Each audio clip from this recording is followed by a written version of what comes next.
Le fils égaré se mit donc à dire, jamais nul ne lui en avait parlé. Apostolat Time, c'est une émission de Homoselect Voice consacrée au ministère de la foi. Apostolat Time, c'est la parole de Dieu par un oint de Dieu pour le peuple de Dieu. Apostolat Time, c'est le salut. C'est le salut. Bien-aimés en Christ, amis téléspectateurs de Homoselect Voice, nous voici encore devant vous aujourd'hui pour développer le thème de la semaine intitulé L'entrée du roi des rois à Jérusalem, Rameau. L'entrée du roi des rois à Jérusalem, Rameau. Nous allons prier et implorer la présence de Dieu parmi nous. Jéhovah, Jésus-Christ, Saint-Michel, éternel Dieu Tout-Puissant, Dieu parole, descend, dispose-nous à pouvoir annoncer ta parole au nom puissant de Christ. Amen. Bien-aimés en Christ, amis téléspectateurs de Homoselect Voice. Alors, nous voici encore une fois devant vous pour développer le thème de la semaine intitulé L'entrée du roi des rois à Jérusalem. Oui, Rameau. Rameau pour signifier la fête des rameaux. Bien-aimés en Christ, pourquoi parle-t-on du roi des rois? Cela, alors, nous rappelle qu'il y a des rois et cette fois-ci, c'est lui le roi des rois. Alors, d'où vient la terminologie roi dans la Bible? Nous irons rechercher pourquoi parle-t-on de roi, qui nous souviennent que les enfants d'Israël étaient gouvernés par les anciens d'Israël sur des juges. Mais à un moment donné, les enfants d'Israël ont voulu chercher un roi parce que dans les nations, dans les gentils, c'est-à-dire parmi les païens étaient gouvernés par un roi parce que le roi utilisait l'hégémonie, utilisait la suprématie, utilisait un pouvoir sur le peuple. D'où Dieu ne voulait pas que son peuple qu'il a choisi fût dirigé par un roi. C'est pourquoi il a choisi que des juges puissent régner sur ce peuple-là, pour que lui-même Dieu puisse alors les inspirer à pouvoir gouverner le peuple. Mais le peuple a choisi carrément avoir un roi. Comme ils ont choisi avoir des prophètes lorsqu'ils allaient alors vers la montagne de Sinaï pour prier, alors ils ont dit non, nous ne voulons plus entendre. Alors Dieu, nous ne voulons plus voir la manifestation de Dieu, mais alors que Moïse aille vers Dieu et qu'il revienne nous avec la parole que Dieu aurait adressée. Mais cette fois-ci, ils demandaient à choisir un roi. 1 Samuel chapitre 8, le verset 4 à 5, 6. Tous les anciens d'Israël réunis auprès, oui, auprès de Samuel à Rama. Oui. Ils lui dirent, voici, tu es vieux, puisque tu es juge, mais tu es vieux, mais oui, et tes fils ne marchent point. Et tes fils ne marchent point sur la parole de Dieu, oui. Maintenant, établis sur nous un roi pour nous juger. Nous voulons un roi. Toi, tu es notre Dieu. Toi, tu es le prophète. Alors, qui incarne Dieu sur nous. Mais tu es vieux. Nous avons compris maintenant que tes enfants n'obéissent pas. Et n'obéissent même pas à Dieu. Nous voulons un roi désormais. Oui. Comme il en a chez toutes les nations. Mais à part nous qui sommes alors les enfants de Dieu, nous qui sommes alors, le troupeau de Dieu, nous n'avons pas un roi. Nous voulons un roi, oui. Samuel vit avec déplaisir. Il disait, donne-nous un roi pour nous juger. Et Samuel pria l'Éternel. L'Éternel dit à Samuel, écoute la voix du peuple dans tout ce qu'il te dira, oui. Car ce n'est pas toi qu'il rejette, mais c'est moi. Le verset 9.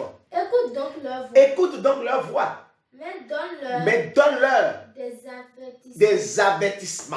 Et fais-leur connaître le droit du roi qui régnera sur eux. Alors, cela veut dire que le roi alors, a des droits, des vétos. Alors, le roi a cette hégémonie. Le roi a cette suprématie alors, sur le peuple. Mais néanmoins, avertis-leur avant que je ne leur alors suscite un roi. Bien-aimé en Christ, c'est de là Dieu a suscité pour la première fois un roi pour Israël. 1 Samuel, chapitre 9, le verset 16. 1 Samuel chapitre 9, le verset 16. Demain, à à 7 heures, je t'enverrai un homme je t'enverrai un homme du pays de du Benjamin. pays de Benjamin. Et tu Et tu loindras pour chef de mon peuple d'Israël. d'Israël. Oui. Il Il sauvera mon peuple de de la main des Philistins. Car Car je regardais mon peuple parce que son cri parce que son cri est venu jusqu'à est moi. venu jusqu'à moi. Lorsque Samuel eut aperçu Lorsque Samuel eut aperçu Saül, l'Éternel lui dit, voici l'homme dont je t'ai parlé. C'est lui qui régnera sur mon peuple. Alors, ce fut le premier roi d'Israël. Saül fut choisi par Dieu pour régner sur Israël. D'où nous parlerons de roi d'Israël. Le tout premier roi d'Israël fut Saül. Bien-aimé en Christ. Alors, quand nous évoluons quelques années plus tard, qu'est-ce que Dieu a dit à Saül? 1 Samuel 16, le verset 1er. Saül a commencé par faire des choses qui déplaisent à Dieu. Qu'est-ce que Dieu a dit? 1 Samuel 16, verset 1er. L'Éternel dit à Samuel, quand cesseras-tu de pleurer sur Saül? Je l'ai rejeté afin qu'il ne règne plus sur Israël. Oui. Remplis ta conduite et va. Je t'enverrai chez Isaïe. Oui. Car j'ai vu parmi ses fils celui que je désire pour roi. Alléluia. Alors Dieu veut choisir encore un nouveau roi. Le verset 10-11. Oui. Isaïe fit passer ses 7 fils devant Samuel. Oui. Et Samuel dit à Isaïe, l'Éternel n'a choisi aucun d'eux. Puis Samuel dit à Isaïe, sont ceux-là tous tes fils? Et il lui répondit, oui. Il reste encore le plus jeune. Mais il fait paître les brebis, oui. Alors Samuel dit à Isaïe, oui. Envoie-le chercher. Car nous ne nous placerons pas. Oui, nous ne nous placerons pas avant qu'il ne soit venu ici. Isaïe l'envoya chercher. Or, il était blanc, avec de beaux yeux, une belle figure. L'Éternel dit à Samuel, lève-toi maintenant, oins-le, car c'est lui. Alors Dieu a choisi qui? David. C'est ça. Dieu a choisi David. Alors Dieu a choisi David pour régner de nouveau sur Israël.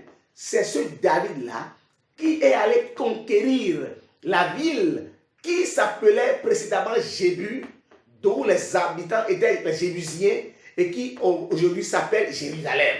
Puisque le thème parle de l'entrée du roi des rois à Jérusalem, nous avons défini ce qu'est le roi d'abord. Le roi, comme vous le savez, c'est sur la demande des enfants d'Israël que Dieu a choisi le roi. Mais cette fois-ci, il s'agit du roi des rois. Mais nous allons d'abord parler de Jérusalem, l'entrée de Jérusalem. C'est ce roi David-là qui allait conquérir la ville de Jérusalem. 1er Chronique chapitre 11, le verset 4. Alors, 1er Chronique chapitre 11, verset 4. David marcha avec tout Israël sur Jérusalem. Qui est Jébu? Voilà, donc Jérusalem était Jébu, oui. Là étaient les Jébusiens, oui, habitants du pays. Les habitants de Jébu dirent à David, tu n'entreras point ici. Mais David s'empara de la forteresse de Sion. C'est la cité de David. Alléluia. C'est là la cité de David, oui. Allez-y encore. Et David dit quelque chose. David avait dit, quiconque battra le premier, les Jébusiens, sera chef et prince. À Joab, fils oui, de Julia, monta le premier et il devient chef. Oui. Alors, David s'établit dans la forteresse. C'est pourquoi on l'appellera cité de David. Alléluia. Alors, c'est ça. Donc, en réalité, l'an 1004 avant Jésus-Christ, c'est en ce temps que David s'est emparé de la ville des Jébusiens et qu'il a renommé désormais Jérusalem. Donc, le roi David, c'est lui qui a créé Jérusalem, la cité de David. Alors, c'est dans cette cité, dans cette ville, que Jésus maintenant va entrer. La Bible dit le roi des rois. Le roi des rois, parce que lorsque Jésus-Christ était né, qui nous souvient dans Matthieu 2, verset 2, alors les rois mages, quand ils partaient à la recherche, d'accord, de cette étoile, il y a une étoile brillante, alors pour montrer qu'il y a un roi qui est né. Donc Jésus-Christ est né roi. Jésus-Christ, il est né roi. Matthieu 2, le verset 2. Et dire, oui. Où est le roi des Juifs? Où est le roi des Juifs? Qui vient de naître? Voyez, donc Jésus-Christ est né roi. Où est le roi des Juifs qui vient de naître? Oui, allez-y. Car nous avons vu son étoile en Orient. Vous voyez, nous avons vu son étoile en Orient. Donc le roi, alors des Juifs. Alors, dans le même temps, Hérode était roi. C'est pourquoi on dit le roi des rois. Hérode était roi en Israël. Allez-y un peu. Hérode était un roi en Israël. Oui. Donc nous sommes venus pour l'adorer. Donc, en réalité, les rois étaient venus pour adorer Jésus, né roi. Oui. Le roi Hérode. Alors, on dit le roi Hérode. C'est pourquoi la Bible nous parle du roi des rois. Il avait un roi en Israël et dans le même temps, un autre roi est né. Donc le roi des rois, Jésus-Christ, alors, entre dans Jérusalem. Alléluia. C'est en réalité le thème, ça. Donc il entre dans Jérusalem. Donc le roi des rois, ça veut dire que Jésus-Christ, le roi des rois. Le roi des rois, parce qu'il y avait des rois. Nous avons défini d'où est venu le roi, la source du roi. D'accord? Et dans le même temps que Hérode était roi en Israël, Dieu alors a suscité Jésus-Christ qui est même né roi. Donc il est devenu roi des rois. Il y avait des rois avant lui, mais il est venu alors pour accomplir la mission que les autres rois n'avaient pas pu terminer, ou ils ont commencé qu'ils n'avaient pas pu terminer. Bien-aimé en Christ, il s'agit de lui, il s'agit de Jésus-Christ, la fête des rois rameaux, la fête des rameaux. Quelque chose s'est passé. Quelque chose s'est passé. Il s'agit du roi des rois qui entre alors en Jérusalem. Il entre dans Jérusalem cette fois-ci d'une façon particulière. Ce n'est pas la même façon que les autres, parce que les prophètes ont annoncé d'avance. Les prophètes ont annoncé 200 ans, 300 ans avant Jésus-Christ, quand nous allons dans Zacharie. Zacharie 9, verset 9, Dieu a montré en réalité à Zacharie, qu'il y a alors son enfant, son fils, qui alors montera sur un âne, sur le petit d'une ânesse. Oui, puisque la Bible a dit cela plusieurs années avant la naissance de Jésus-Christ. Et ça doit se concrétiser. Nous sommes dans la semaine où nous allons fêter Hosanna. Nous allons crier Hosanna. C'est la fête des rameaux. Zacharie 9, le verset 9. Soit transporté d'allégresse. Soit transporté d'allégresse, fils de Sion. Pousse des cris de joie. Fille de Jérusalem. Voici. Ton roi vient à toi, donc le vrai roi de Jérusalem, celui, d'accord, pour qui David a préparé la forteresse, il vient vers toi, oui. Il est juste et victorieux. Il est humble. C'est les caractéristiques de ce roi-là. Pour entrer dans Jérusalem, alors il faut être humble, il faut être juste et oui, et monter sur un âne. Sur un âne, le petit d'une ânesse. Alors c'était une vision de Zacharie. Jésus-Christ n'était même pas né. Et Dieu a ouvert les yeux alors à Zacharie pour dire voilà, c'est ainsi le roi des rois, le juste, alors le juste juge viendra régner alors sur Jérusalem. Alléluia. C'est ainsi alors, lorsque le moment est venu, Jésus-Christ est entré de façon triomphale à Jérusalem. Quelque chose s'est passé. Pourquoi cette fois-ci c'est une façon triomphale? Parce que Dieu montrera, Dieu donnera, Dieu cherchera. C'est-à-dire que Dieu trouvera des moyens pour accomplir sa prophétie. C'est pourquoi, quelques jours d'avance avant d'entrer en Jérusalem, Jésus-Christ était alors allé chez Marie et chez Marthe pour ressusciter Lazare. C'est ça en réalité. Lazare était ressuscité. Le mort, quelqu'un qui était mort, d'accord, était mort 4 jours plus tard. Jésus-Christ a fait des miracles. Il a ressuscité des morts aussi. Il a ouvert les yeux aux aveugles. Il a guéri les boiteux, les paralytiques et tout. Mais le plus grand miracle de Jésus-Christ avant sa mort, c'est quoi? C'est le fait de ressusciter un mort qui a duré 4 jours sous la terre. Il a duré 4 jours sous la terre. Jean 11, le verset 43.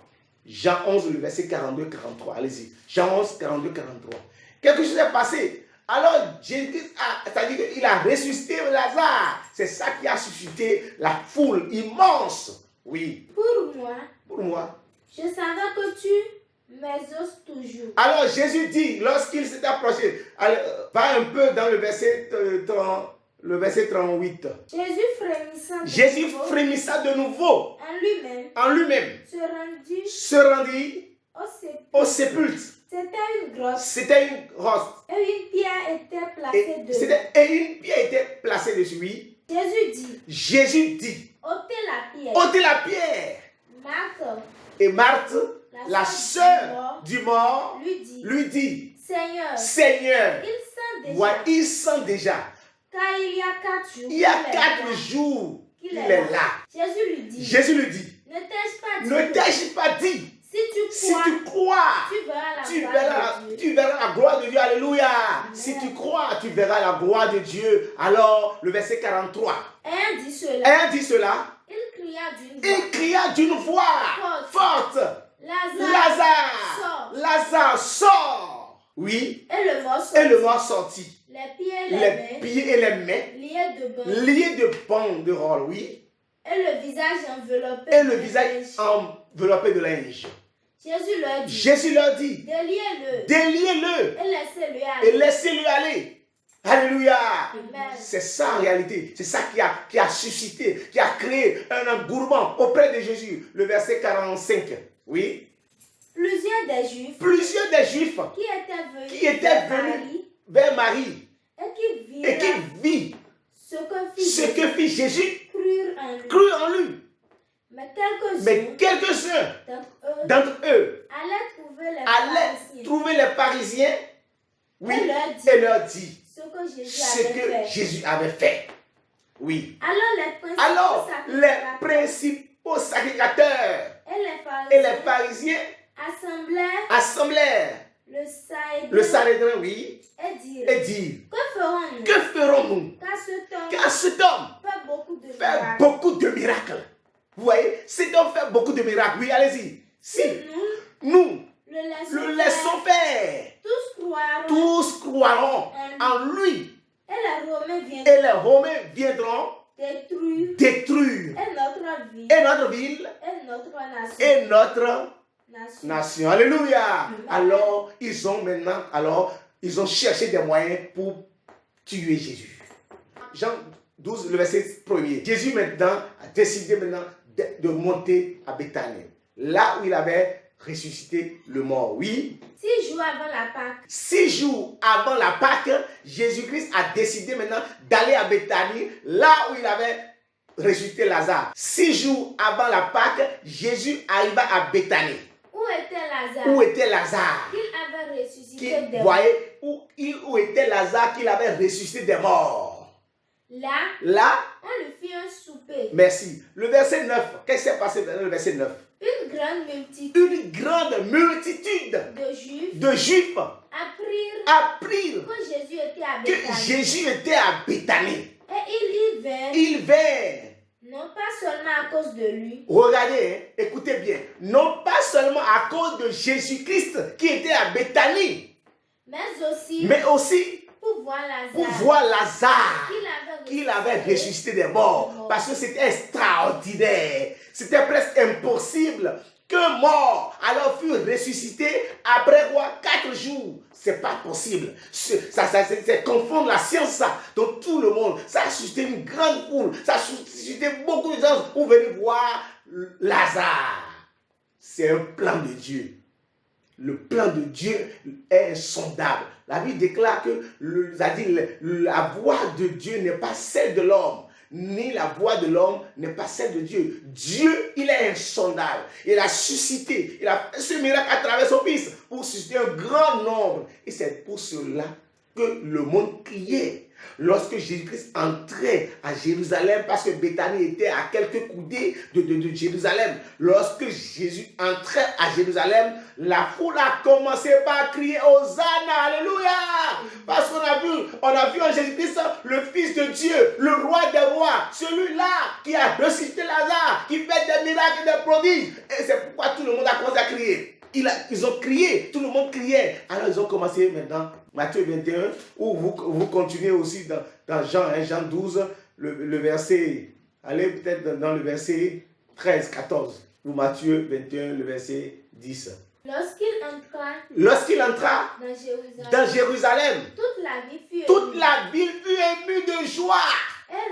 Et l'on disait, qui est celui-ci? La foule répondit, c'est Jésus, c'est lui, le prophète de Nazareth. Oui. Jésus entra dans le temple de Dieu. Il chassa tous ceux qui vendaient. Alors, avant ça, la foule criait Hosanna. Allez, le verset 9, je vois. La foule criait Hosanna, oui. Ceux qui précédaient. Et ceux qui suivaient Jésus. Ceux qui précédaient et ceux qui suivaient Jésus criaient. Hosanna au fils de David. Béni soit celui qui vient au nom du Seigneur. C'est ainsi s'accomplit la prophétie de Zacharie. Alléluia. Hosanna, Hosanna, Hosanna au plus haut des cieux. Allez-y, oui. Hosanna dans les lieux très hauts. Oui. Lorsqu'il entra dans Jérusalem, toute la ville fut émue. Et l'on disait, qui est celui-là? Qui est celui-ci? Oui. La foule répondait, c'est Jésus, le prophète. Alléluia. Bien-aimé en Christ. Bien-aimé en Christ, ça a suscité, alors c'était engouement. Et la Bible déclare que des gens avaient des rameaux, on criait Hosanna. Il y a d'autres qui traînaient le paille pour que Jésus-Christ fût passé. Bien-aimé en Christ. La Bible aussi a déclaré que Jésus-Christ est monté sur un âne, comme la prophétie a dit, sur un âne, sur un âneau, le petit d'une ânesse. Bien-aimé en Christ, ça c'est quoi? C'est un signe d'humilité. Pour entrer dans sa gloire, nous devons avoir l'humilité. L'humilité précède la gloire. La Bible dit dans Jacques 4, verset 10, que celui qui s'élève sera rabaissé et celui qui se rabaisse sera élevé. Jésus-Christ nous a montré un signe d'humilité. Pour rentrer dans sa gloire, il faut être humble. Alors quand tu es humble, Dieu t'élève. Alléluia. C'est de ça qu'il s'agit. Il a utilisé ce symbole d'ânesse ou d'ânon, alors pour montrer l'humilité. L'humilité, la patience, la douceur de l'âne. Alors, la douceur de l'âne, vous voyez un peu, pour montrer que oui, il doit supporter, parce que l'âne supporte le poids qu'on met sur lui. Il supporte le poids. Il se prépare pour supporter quoi? Les caprices, pour supporter, c'est-à-dire l'épreuve qui est devant lui, pour supporter en réalité cette tentation qui est devant lui, pour supporter en réalité la méchanceté des uns des autres. Il s'est préparé. C'est pourquoi il est monté sur un âne. Alléluia.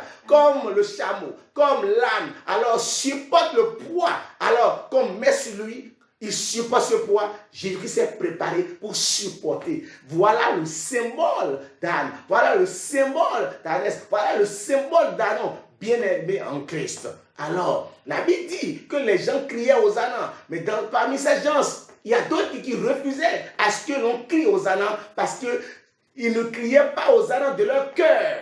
Oui, Luc chapitre 19, le verset 38-39. Luc chapitre 19, le verset 38-39. Nous nous préparons pour crier Hosanna pour Jésus-Christ. Est-ce que tu es prêt à crier Hosanna avec un cœur pur? avec un cœur pur. C'est de ça qu'il s'agit. Ton cœur doit être purifié de tout souillure. Ton cœur tu dois crier Hosanna d'un cœur pur. Parce que la Bible déclare, oui, le verset 38-39. Il disait, béni soit le roi qui vient au nom du Seigneur, tel que Somme 118, le verset 26 a dit. Allez-y, vas-y. Paix dans le ciel et gloire dans les lieux très hauts. Quelques pharisiens, n'es-tu parmi ces pharisiens-là, quelques pharisiens du milieu de la foule dire à Jésus, Maître, reprends tes disciples. Et il répondit, je vous le dis, s'ils se taisent, les pierres crieront. Alléluia. Si se taisent, les pierres crieront. Est-ce que tu n'es pas parmi ceux-là qui ne veulent pas crier Hosanna? Ou il y a des gens qui crient Hosanna, mais avec ça ne vient pas de leur cœur. Il faut que l'Hosanna vienne de ton cœur. C'est de ça qu'il s'agit. Matthieu 8, verset 15. Le Matthieu 8, verset 15 dit, ce peuple m'honore des lèvres, mais son cœur est éloigné de moi. Matthieu 8, verset 15. Ce peuple m'honore des lèvres. La Bible dit, ce peuple m'honore des lèvres. Mais son cœur est éloigné de moi. Quand tu cries Hosanna, est-ce que ça vient de ton cœur? Ou ça vient de la bouche? Ou ça vient des lèvres? On dit, ce peuple m'honore des lèvres, mais son cœur est éloigné de moi. N'est-ce pas? Est-ce que tous ceux-là qui criaient Hosanna, ça venait de leur cœur? Les pharisiens étaient là, ils criaient Hosanna. Ils criaient Hosanna dans l'intention de tuer Jésus-Christ. Ils criaient Hosanna dans l'intention de créer un scandale. Bien-aimé en Christ, Hosanna que tu cries aujourd'hui, est-ce que ça vient de ton cœur? C'est de ça qu'il s'agit. La fête des rameaux, qui d'abord était une fête annoncée dans Lévitique 23, le verset 40, j'allais dire verset 40, Lévitique 23, verset 40. Alors, c'était une fête, pas de la manière, d'accord, que Jésus-Christ a célébré. Parce qu'il faut comprendre que tout ce qui se passe, c'est l'ombre des choses à venir. Oui, rien. Tout se prépare. Dieu prévoit tout. Dieu prévoit tout. Mais cette fois-ci, on a crié Hosanna pour élever Dieu. Il y a d'autres qui criaient Hosanna parce que Jésus-Christ a fait un miracle. Il y a d'autres qui criaient Hosanna pour chercher à tuer Jésus. Il y a d'autres qui criaient Hosanna, mais Hosanna ne venait pas de leur cœur. De quel secteur es-tu?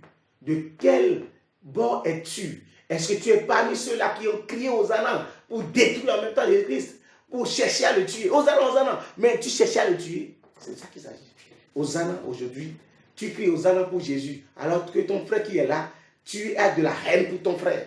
Tu as de la rancœur pour ton frère. Tu as de la rancune pour ton frère ou pour ta soeur à côté de toi. Tu dis que tu cries Hosanna à Jésus-Christ. Mais Jésus-Christ n'est même pas avec nous, qui est au ciel. Tu cries Hosanna pour lui, qui est au ciel. Mais ton frère qui est devant toi, Jésus dit, quand vous faites du mal à quelqu'un, à vos prochains, vous me faites du mal. Et quand vous faites du bien à vos prochains, vous me faites du bien. Mais tu laisses ton prochain à côté de toi et tu cries Hosanna à Jésus-Christ que tu ne vois pas. C'est du dangereux. C'est grave, c'est gravissime. Nous devons chercher à crier Hosanna d'abord d'un cœur pur à nos prochains qui sont ici. Déjà, nous crions Hosanna à Jésus-Christ. C'est de ça qu'il s'agit. Tu cries Hosanna à Jésus, tu as de la rancœur, tu as de la rancune, tu as de la méchanceté. Alors pour ton prochain, et tu cries Hosanna, ton Hosanna n'a pas de sens. Tu es pire qu'un pharisien. Tu es pire qu'un pharisien. Toi qui deviens chrétien, alors tu cries Hosanna. Ne serait-ce que quoi? Pour créer du tort à ton prochain, tu es pire qu'un pharisien. Nous allons clôturer alors notre développement pour dire simplement, quand on parle de Hosanna, ça doit nous rappeler l'humilité qui précède la gloire. L'humilité, la douceur, la patience, la tempérance, qui ne sont rien que les fruits de l'Esprit Saint, qui a été relevé dans Galates 5, 22, nous n'allons pas lire. Hosanna doit nous rappeler l'amour du prochain, doit nous rappeler le cœur pur, le cœur sincère. Parce qu'on dit, c'est pourquoi les enfants crient Hosanna. Les enfants ont un cœur pur. Voilà, tu dois crier Hosanna comme un enfant et non un pharisien. Ça, c'est Dieu. Le Hosanna nous rappelle aussi la sanctification, la purification. Parce que Jésus-Christ, dans Matthieu 21, le verset 11, Jésus-Christ est entré dans Jérusalem. Quand il est entré dans le temple, il a commencé par chasser ceux qui alors étaient dans le temple, qui faisaient n'importe quoi. Il dit, ma maison sera appelée une maison de prière et non qu'avec de voleurs. Pourquoi? Oui, nous devons nous sanctifier pour apprêter le Seigneur Jésus-Christ. Lorsqu'il entre dans le temple, puisque le temple de Jérusalem, c'est ton corps aujourd'hui qui trouve le corps purifié de tout sur que l'on soit loué. Alléluia. Jéhovah, Jésus-Christ, Saint-Michel, Dieu Tout-Puissant, nous venons d'entendre ta parole. Grave-la dans nos tableaux de cœur. Dispose-nous à pouvoir mettre en pratique ta parole au nom de Seigneur Jésus-Christ. Amen. Amen. Amen, Seigneur Jésus-Christ. Alléluia.